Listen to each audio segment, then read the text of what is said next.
today, we are happy to host two gentlemen, Adrian Yap and Naysan Munusamay. These are the co-founders of an up-and-coming Fintech, a homegrown Malaysian-owned company which has been challenging norms and making waves in the industry.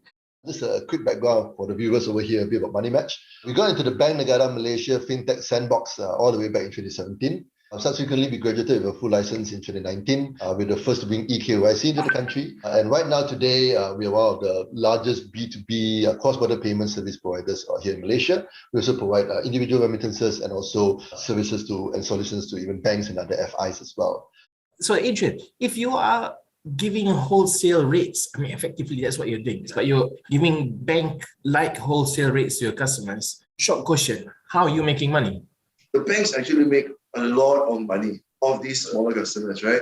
You're looking in the range of 1 to 1.5% on the total transactional amount, depending on the bank.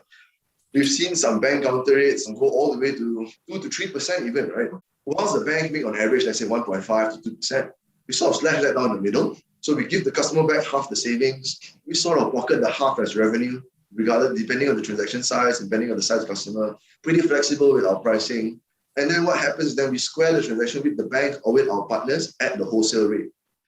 I'm sure you're not the only one who's saying cheaper and faster, right?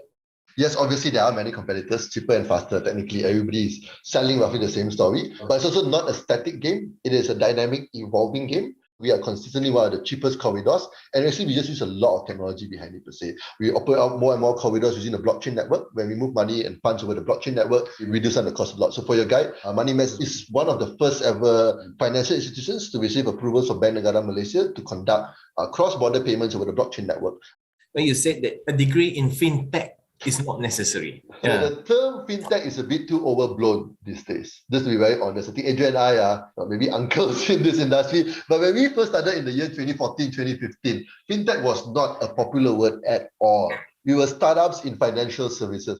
Nowadays, we see more and more degrees, educational degrees in Fintech. But I'm like, what is a degree in Fintech? Because when I look at MoneyMatch, we are running here a pretty decent sized Fintech here in Malaysia. We have nobody to do Fintech, right? We got corporations, we got compliance, we got business development, engineering, data science. There's no division of Fintech. So what do you study in a Fintech? And what job are you going to apply for? If a person comes up to MoneyMatch and say, I got a degree in Fintech, where do I place you? Compared to like, oh yeah, I got a degree in legal, I want to do compliance, and then there's still Fintech, right? So a bit too generalist. What is Fintech, right?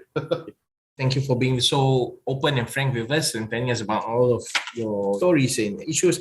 Thank you once again, Adrian and Naysan, and I hope really we'll be seeing each other very soon in person as well.